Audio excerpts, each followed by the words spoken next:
Side खबरों के लिए सब्सक्राइब करें फ्लेम मीडिया और उसके बाद बेल आइकन को प्रेस करें ताकि सबसे पहले आपको मिले एक्सक्लूसिव खबरें।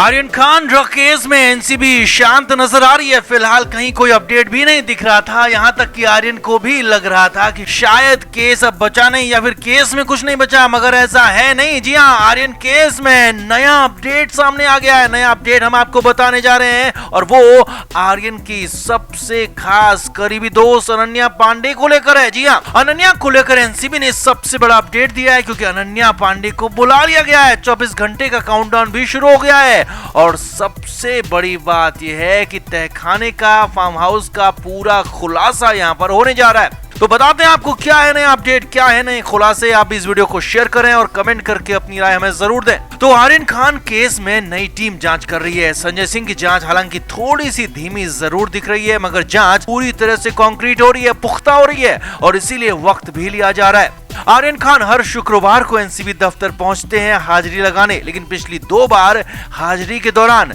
आर्यन खान से अचानक पूछताछ हो गई और दूसरी वाली पूछताछ तो आधी रात 12 बजे तक चली थी।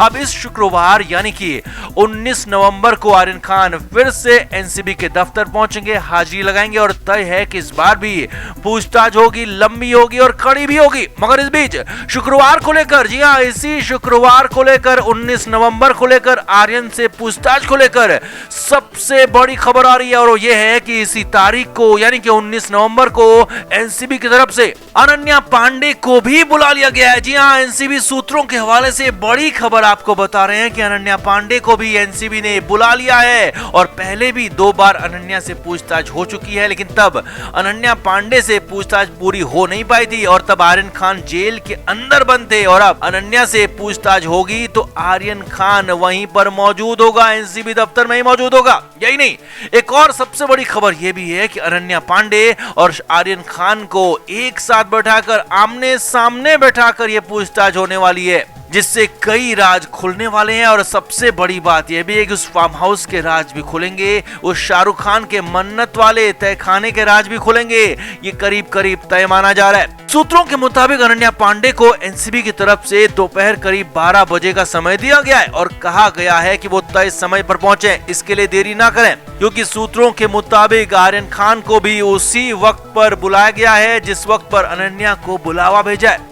अब पहले खबरें आई थी कि अनन्या और आर्यन अपने फ्रेंड्स के साथ अलीबाग वाले फार्म हाउस पर जाते रहे हैं और शाहरुख के बंगले मन्नत में भी बेसमेंट में जाकर ये लोग पार्टी किया करते थे। अब ये पार्टी कैसी होती थी, इसमें क्या रग का इस्तेमाल होता था और अगर होता था तो इसको सप्लाई कौन करता था, ये सारे के सारे खुलासे हो सकते हैं। इतना नहीं, आर्यन खान और अनन्या की चैट्स भी खुलकर सामने आई थी जिसमें अनन्या साफ साफ आर्यन के लिए रग पेडलर का काम कर रही थी और आर्यन को रग मुहैया करा रही थी और इसीलिए भी अनन्या से पूछताछ बड़ी और अहम मानी जा रही है। लेकिन इस बीच एक और पैंच भी इसमें फंसता हुआ दिख रहा है। अनन्या पांडे इन दिनों लाइगर फिल्म की शूटिंग कर रही है और खबर यहां तक आ रही है कि अनन्या पांडे फिलहाल देश में नहीं है, विदेश में, अमेरिका में, लास वेगास में फिलहाल फिल्म की शूटिंग कर रही है और इसीलिए अनन्या पांडे हो सकता है कि 24 घंटे के नोटिस पर, 24 घंटे के काउंटडाउन पर मुंबई ना पहुंच पाए। और अगर ऐसा होता है, अनन्या पांडे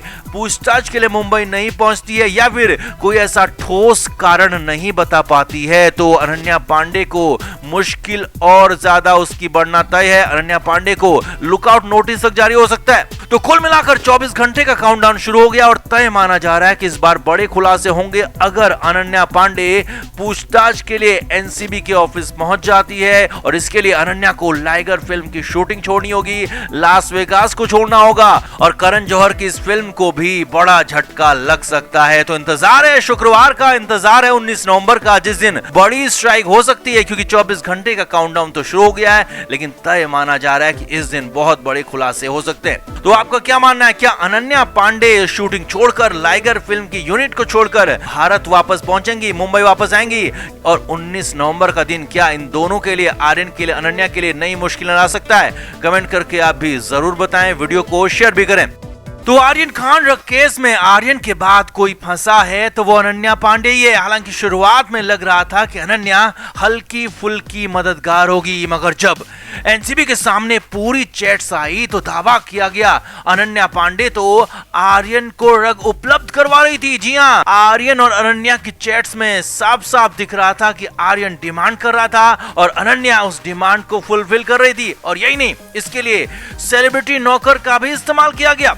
अब अनन्या के साथ साथ वो नौकर भी एनसीबी के रडार में था। बड़ी स्ट्राइक पहले ही होने वाली थी, लेकिन तब खुद समीर वानखेड़े पर कई तरह के आरोप लगा दिए गए, जिसके बाद समीर दिल्ली चले गए और मामला वहीं पर अटक गया। लेकिन समीर वानखेड़े दिल्ली से लौट आए हैं और हालात ये हैं कि समीर वानखेड़े और भी ज्यादा ताकतवर होकर मुंबई लौटे हैं और तीखे अंदाज में केस को आगे बढ़ाना शुरू कर दिया है। अनन्या के साथ साथ नौकर पर भी शिकंजा कस लिया है। दिवाली के दिन सबसे बड़ी स्ट्राइक अनन्या पांडे पर हुई है। सूत्रों के हवाले से सबसे बड़ी खबर आपको बता रहे हैं कि अनन्या पांडे से जो पूछताछ रह गई थी उसके लिए फिर से अनन्या को एनसीबी ने बुला लिया है। जी हां, सूत्रों के हवाले से बड़ी खबर आ रही है कि अनन्या पांडे को फिर से एनसीबी ने तलब किया है और इस बार सिर्फ पूछताछ नहीं होगी। ये बड़ी खबर आपको बता रहे हैं कि इस बार सिर्फ पूछताछ नहीं बल्कि पूछताछ खत्म होते ही अनन्या पांडे की अरेस्टिंग भी हो सकती है। और बहुत बड़ी खबर आपको बता रहे हैं कि दिल्ली से ताकतवर होकर लौटे समीर वानखेड़े और ज्यादा सख्त तरीके से पेश आने वाले हैं। अगली पूछताछ में अनन्या पांडे की अरेस्टिंग तय है। उसके लिए दिन, समय, जगह सब कुछ तय किया गया है। एनसीबी सूत्रों के हवाले से खबर है कि दिवाली के दिन ही ये नोटिस निकला है और अनन्या पांडे को सोमवार 8 नवंबर को पूछताछ के लिए बुलाया जा रहा है। जी हां, 8 नवंबर की वो तारीख है जब एक बार फिर से अनन्या पांडे को पूछताछ के लिए बुलाया जा रहा है। और बड़ी बात यह है कि इस बार एनसीबी ऑफिस में पूछताछ होगी और साथ ही साथ एनसीबी ऑफिस में पूछताछ के लिए स्पेशल महिला अधिकारी को भी लाया गया है। एनसीबी ऑफिस में मौजूद महिला लॉकअप को भी साफ करवा लिया गया है, जिसके बाद तय माना जा रहा है कि अनन्या की अरेस्टिंग भी उसी दिन होगी और उस रात यानी कि अनन्या पांडे की गिरफ्तारी की रात उसे लॉकअप में ही रखा जाएगा, क्योंकि अनन्या पांडे पर आर्यन खान से भी बड़े आरोप हैं। आर्यन पर सिर्फ ड्रग को खरीदने, दोस्तों के साथ शेयर करने का आरोप है, लेकिन यहाँ पर अनन्या पांडे पर ड्रग्स की पेडलिंग के आरोप हैं, क्योंकि अनन्या एक पेडलर की तरह आर्यन के लिए ड्रग्स का बंदोबस्त कर रही थी, किसी से खरीद रही थी, किसी को पहुंचा रही थी। ऐसा खुलासा चैट में होने का दावा किया गया। अब जैसे ये खबर चंकी पांडे के घर पहुंची तो वहां भी कोहराम मच गया, क्योंकि अनन्या पांडे की हालत तो पहली 2 पूछताछ में ही क्या हुई थी वो हमने आपको बताया था। अनन्या पांडे का बीपी लो हो गया था, वो रोने लगी थी और यहाँ तक कि फिल्मी अंदाज में ड्रामे भी करने लगी थी। सब कुछ हमने आपको बताया और अब खबर है अनन्या पांडे की हालत घर के अंदर भी खराब हो गई है। अनन्या ने खुद को घर के अंदर एक कमरे में कैद कर लिया है और अनन्या की हालत नजरबंदी जैसी है। घर से बाहर निकलना है नहीं। माता पिता ने घर से बाहर निकलने पर पाबंदी लगा दी है। अनन्या पांडे घर के अंदर ही कैद है, सिर्फ अपने घर वालों से ही बात कर रही है और बार बार रोते रोते यही कह रही है कि मुझे जेल नहीं जाना। वो जेल नहीं जाना चाहती, बार बार खुद को बचा लेने के लिए अपने पिता से, चंकी पांडे से जिद कर रही है। अब हालांकि इतना तो तय है कि अनन्या पांडे को पूछताछ के बाद 8 नवंबर को ही अरेस्ट कर लिया जाएगा और इस बार एनसीबी पुख्ता सबूतों के साथ पुख्ता तैयारी में है और फिर अनन्या का जेल जाना भी तय है और कम से कम 1 महीने तक अनन्या पांडे को भी जमानत मिलना लगभग नामुमकिन है, क्योंकि आर्यन केस की यहाँ दलील जरूर दी जाएगी और निचली कोर्ट से अनन्या पांडे को कोई राहत नहीं मिलने वाली। Flame media report.